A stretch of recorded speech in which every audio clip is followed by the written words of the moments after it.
Coming to you from home-designated working spaces across West Lothian and beyond, this is the Inspired Podcast. Sharing experiences of using the Inspired resource for promoting agentic learning and questioning the questions that matter. Welcome. So, welcome to our second Inspired Podcast. This time we have Katie, Kerry, Laura, Mary and myself, Stuart. We're going to start off by discussing the question, what has been your inspired wow moment? And then the second question is going to be a bit different. We will be asking everyone featuring on this episode to decide, based on recent events and the changes in their practice, what will completely disrupt how they do things and revolutionise their practice long term? What will they dabble in and use every so often? And what will they ditch and never ever do again? What has been your wow moment with Inspired? I think just how much children can achieve when they are given something that is thinking out of the box and are left to their own devices. The actual learning that goes on is phenomenal. Like, they take it in directions you could never have thought about, and I love that about the Inspired challenges. Obviously, when we discuss the tasks and we create the tasks, and then you put it out there to live in the real world, you've kind of got an idea of, I think this is what they'll do. And then sometimes they totally surprise you with what they come back. And it's generally better than what you had ever pictured. But it's really interesting to see how it lives in the real world. And I think that's what we sometimes don't get chance for in the classroom. And I think that's one of the things I really want to take forward, is to give children time and space once we've given them some information and some teaching or whatever it is we've done with them, to actually run with it and see what they come back with. Like the idea of engagement, that idea as well. Like I'm more likely to engage with something that I can put my own spin on, rather than being told this is the direction you have to go. Yeah, there's only so much interpretation you can put into a worksheet as a child. I think mine came just on Friday there. We have our Friday catch-ups with all our children about Inspire, and they've been quite difficult trying to get from the kids what they'll say what they've been doing, but not quite so much talking about maybe skills they've developed or things that they've learned and things like that. So it's been a bit kind of pulling teeth at times, and Friday was no different at the start. And we were talking about the challenge that was about what was things that were useful at school, things that were useless, and what we think should be added. And at first they all said, yeah, everything's useful. And we thought, oh, right, okay, great, but there was a bit more than that. And then when we sort of started to question them a bit more, they began talking about it would be good if we all got to do things that we were interested in. So you've been questioning them on what did that mean, what did that look like. Then it was actually one of my primary 4 children said, well, if you got to learn about what you wanted, then it would stop other people who didn't want to learn that annoying you. So because they would be learning about what they wanted to learn about, and then everybody would have something that they wanted to do.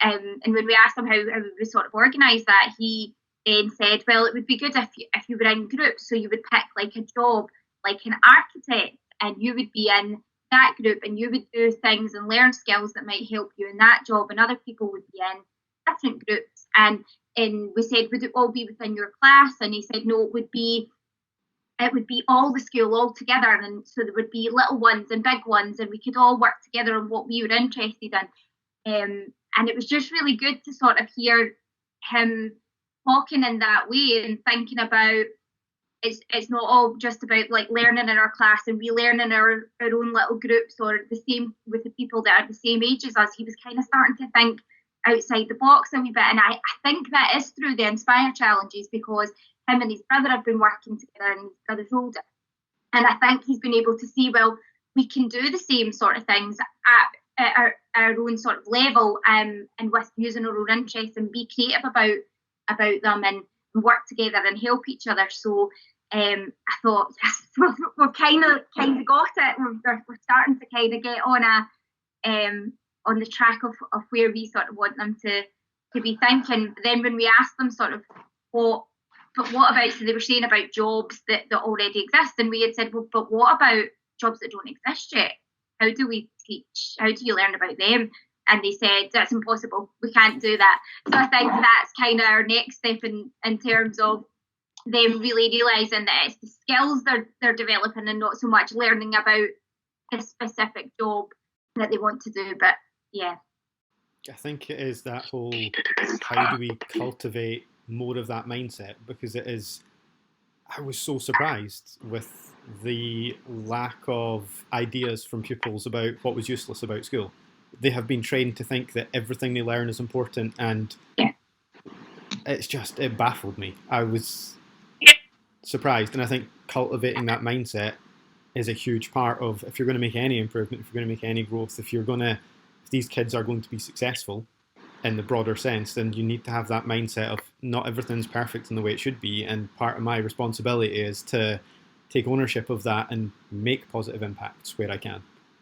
That was totally one of the things that came out of reading that thread from me on the Inspire team as well, was just how many, as you say, how many kids just think that what they learn is so important, and you just go, is it really? And I don't know whether it's because they think that way or they think that that's the answer we want to hear. Yeah, because I think that's why mine said at first, yeah, everything's useful, because we thought that's what we wanted to hear, and we really didn't want to hear that.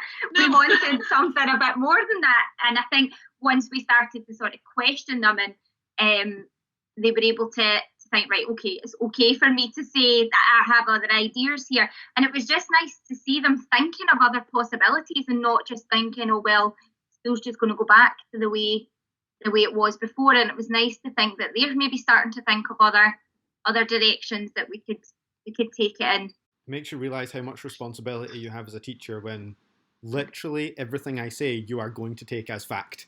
If I say this is important, you'll believe it. No, I find the wow moment question quite tricky to answer, because there's been many, and I've had similar things that what you're all saying as well. And I suppose, like, for me, I was thinking about when it came to writing my reports this time round, and I felt quite funny, I have to say, about writing my reports this year. And I'm lucky in the sense that I've known the kids that I work with for quite some time.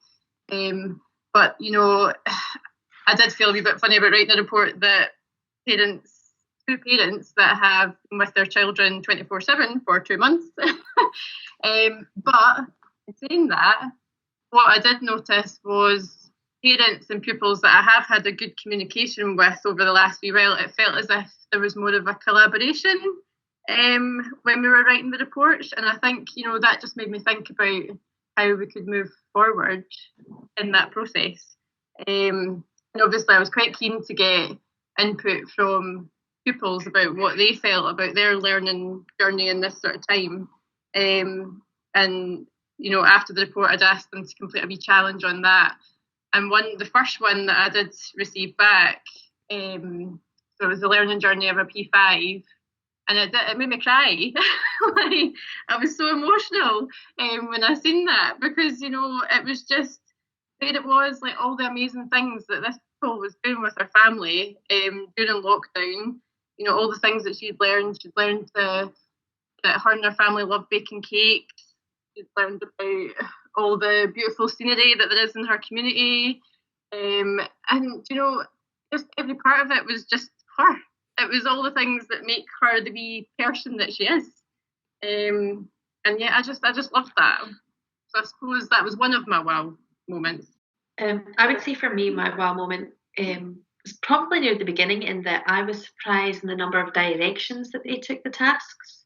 And I think it was quite good for me to reflect and realise that you kind of, without realising it, maybe push them in certain directions around certain activities. But a couple of them came up with things, and I just thought I would never have even thought to take it there, and it worked.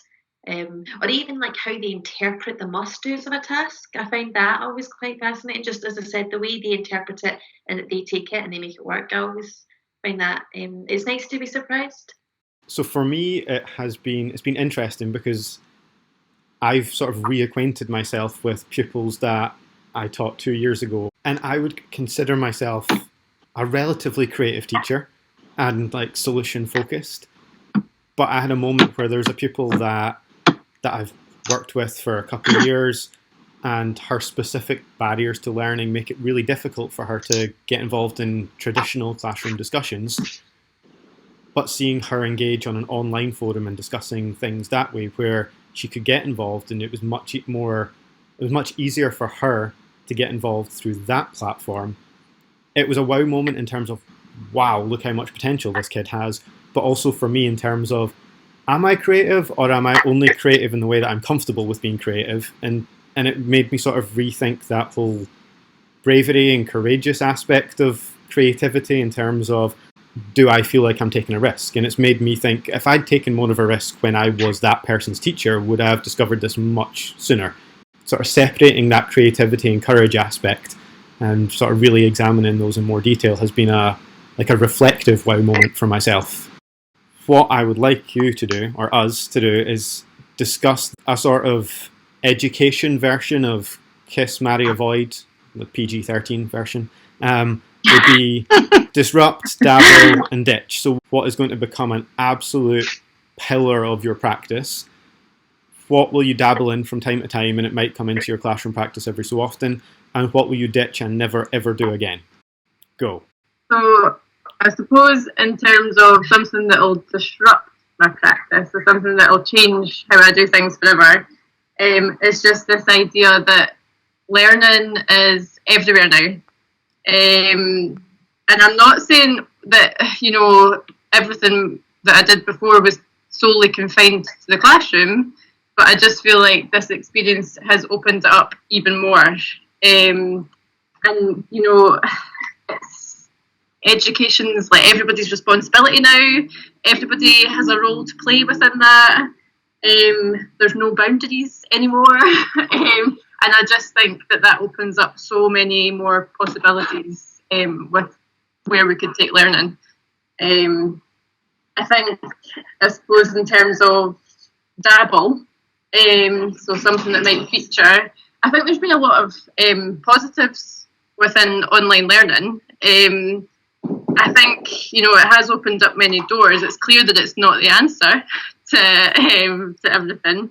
But I suppose what's been good about it is allowing people to connect that might not have been able to connect before.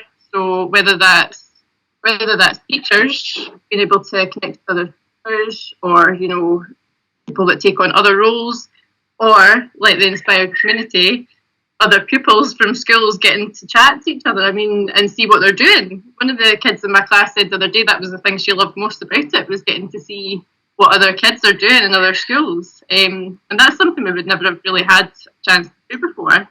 And I suppose my ditch, there'd be many things, but I suppose a big one is like teaching subjects in isolation. So going back to this sort of idea of, right, from first thing in the morning till break time, we will look at literacy. We're going to learn literacy. And then after break, we're going to do math. Because it loses the purpose and what we're actually trying to achieve. And I think when you separate things like that, kids don't see the purpose in what they're learning. So I don't want to go back to that. Like, we can do better than that.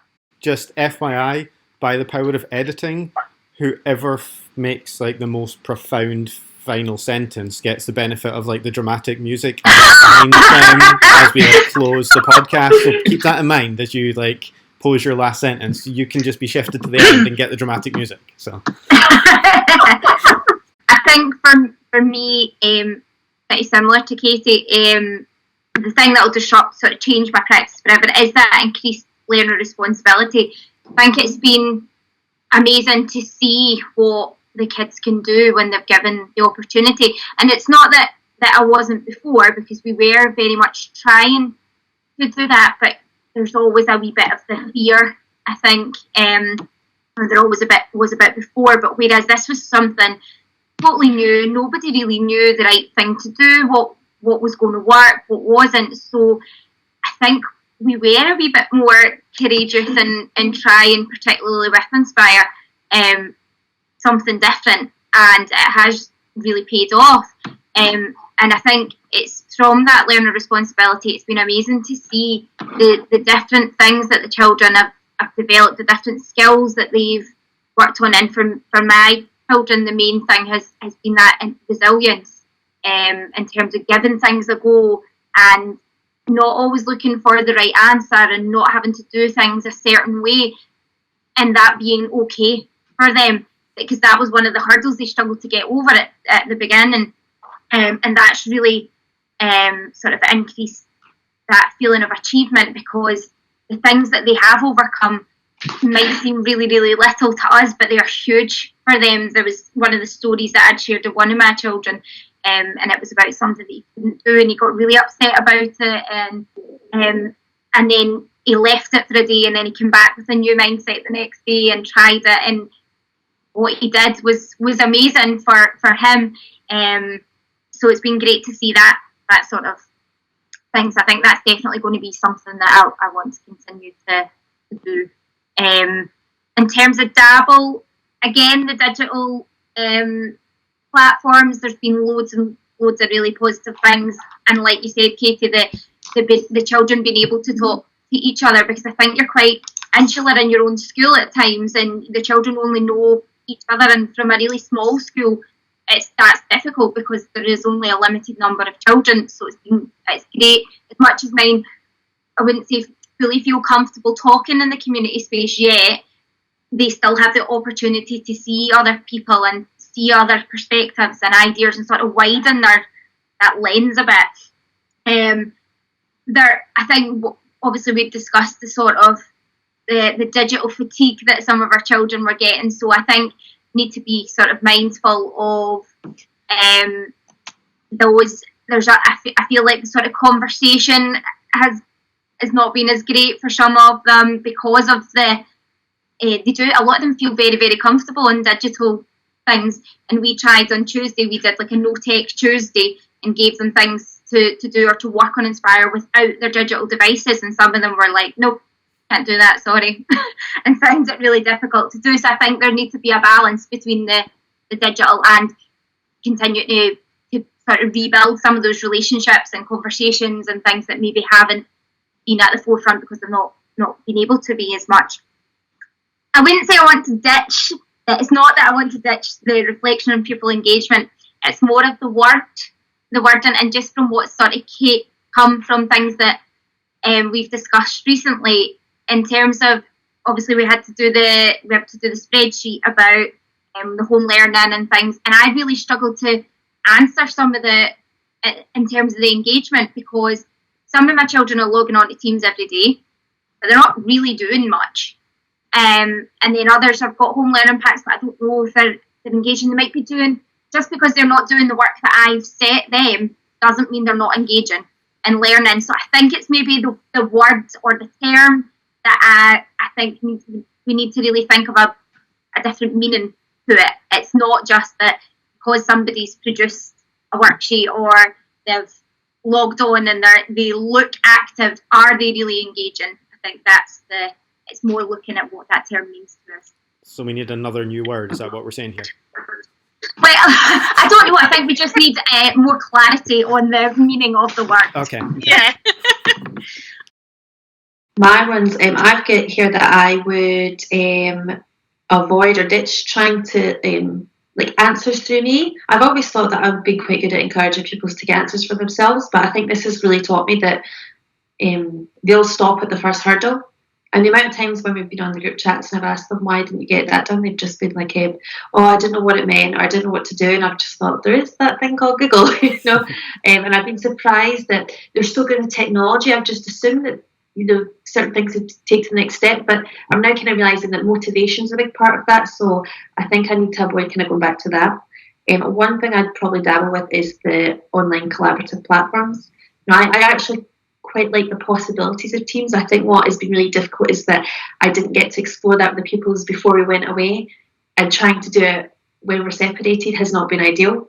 But the more I learn how to use Teams, the more potential I see. And I think like having a blended model for that, like not just like, okay, go away and do it and post it on Teams, but even like the assignments tab, I'm like, I can see at one time what pupils have uploaded. Like I've got a number. I don't have to go, oh, who did this and who didn't do this and who do I need to chase up of. It's actually like in some ways quite easy for me. And I thought even having some aspects of that in the classroom I quite like. So I'd quite like to kind of maintain that. And one thing I definitely want to keep is having a space where they're exploring their own interests and tasks. When I'm planning, I tend to be quite like, everything's got a learning intention and what I believe the success criteria will be. And actually, when I had done in my placements last year in Aberdeen, like we did actually have like an hour a week where we were doing like outdoor learning, but we were kind of encouraged not to have, even though you'd have maybe activities that you were doing, not to have it too structured, and that, or there should be a point in the week where it's more about exploring and getting to know their interests and where they gravitate towards with the learning, so that you would get insight into them. And I've kind of not done that this year, and I've thought maybe actually that's something I would revisit in terms of just having something a bit more open-ended. Because, for example, I didn't realise some of the interest and even some of the skills that they had. Like there's one pupil in particular that I knew he liked to draw, but actually he knows how to do all this like digital animation stuff, and he's got like a tablet, and I've been really, really surprised, even like how he can storyboard and make comics. And I've just thought, I've not seen any of that in the classroom, but I've not given any space or like opportunities for that to even present itself. It is, I think, having jumped to the extreme of pupils having ultimate freedom, that's the thing that teachers fear most in most circumstances. That, but I'm the teacher, I need to be able to control things here. And it's about having that authority almost, whereas jumping to that complete extreme of you've got the space to do whatever you want, it's really highlighted certain things. Like these kids are actually really good at this particular thing, and I've never given the freedom for that. It's interesting the themes that have all come through from all of your different perspectives, but in many ways the same. For me, again, very similar themes. I had ditching digital learning platforms, but more in terms of that realization of learning is this expansive thing, and it's not about being at home, and it's not about being at school or being online. It is everywhere. Some of the community projects that have been shared, it's really, again, made me rethink that idea of, well, how do we get learning out in that space, and how do we get learning out in the open? Because learning is all about having a product and having people comment on it or having people respond to it. And if you keep it in the classroom, you're not getting a real experience of what that is like. Disrupt would be reflecting on engagement in terms of being driven by their interests and making sure kids actually know what their interests are as well. Because I think that is a huge thing, that children are pigeonholed in doing so many of the things that are the same things over and over and over. That exposure to here's all the different things that you can do. Here's a whole host of different interests. And I think one of the pupils on the Inspired Space even made that comment, that how do I know what my interests are unless I'm exposed to them? Yet they're exposed to the same things over and over and over. And I think that driving learning and that being more of a feature in planning and thinking about how do I leave space for that creativity and innovation in there, it will disrupt my practice hereafter. Dabble, I think that increased learner trust, accountability, I think, yeah, leaving that room for them to go and have their space and go and explore things where they've got that room to think, but also having that opportunity to be able to bring it back and have that discussion, just to make sure that that motivation is there. That's not going to get the music at the back of it. That was... My dabble would probably as well be like the increased digital learning platforms and how to enhance that. And as you said to Mrs. Morton, not making sure they didn't get fatigue from that, because we have noticed over the last week or so how they've kind of, and it's all over the authority, how the learning's dropped off. They're bored with it. I mean, if they were playing games on their iPads, and they'd probably deleted that app by now and got a new one. Because they do. They want something different all the time. And I think we need to use our technology to enhance that differentness, if that's even a word, as opposed to like, right, we'll just bung all our homework on digital learning. I think it's really easy to go down a line of, oh, we've got digital technology now, we'll just take it down this, and we'll always do it like that. But that's what children are going to find fatigues them really quickly, really easily, if that makes sense. And definitely the one, Changing Practice Forever, getting more and more people involved, I think, in doing this whole unprescribed learning. I've already been chatting to one of the PTs at school about putting an afternoon together once a term to start with, where the different classes can work together and they can on an inspired type project and take it forward with children from different classes. They could even collaborate on our online space during that time with other schools and things. So just kind of really enhancing that, what we've been doing through Inspired, because I really love it. I was thinking about the ditch primarily, don't know why, but thinking about, you know, how we use learning intentions and success criteria particularly, because I think it really limits children's learning in the way we use them currently. So my thinking was going around ditching that traditional model, and I know that's going to sound really awful to lots of head teachers and stuff out there, but actually teaching children how to use their own imaginations and coming back and in a plenary going, well, this is what we were supposed to be learning, but what did we actually learn? What was the purpose of that? And then using that to inform learning intentions and success criteria for next lessons, and going, well, what do you think we're going to learn out of doing this, and what do you think our learning intention should be? Do we need to get better at collaborating together? You know, even in a language lesson, it's not just about learning our phonics, it's about all the processes they go through to get there. So kind of ditching that traditional, I'm going to give you a learning intention, you're going to give me the success criteria, and then we're going to go away and work on those, because I think it really, from doing Inspire, it really, really limits their creativity and what they get out of things. And coming back and just looking at those in plenaries, to me now seems really silly. Here is what we were supposed to, what did you actually do? What have you learned in this last hour? What have you done? What have you achieved? Who have you talked to? Who have you shared with? Like, that all really excites me more than having these nice words on a board. It's one of those things that it's the whole, what do we measure? We measure the things that are easy to measure. And by having a learning intention and a success criteria, as a teacher, it makes it easy for me to judge whether you've learned or not, based on this really, really narrow perspective of what I have judged learning to be in this particular set of circumstances. And I can see how some people will want them for specific lessons and stuff, but actually I think we do need to get away from that tradition. I'm not saying ditch the You are saying the heading, that. That's exactly what you're saying. What did we learn? What were we learning? What was the purpose? Do you know, like, and if we learned stuff that weren't there, even better. Like, that's the better learning. Sorry, I got a bit excited about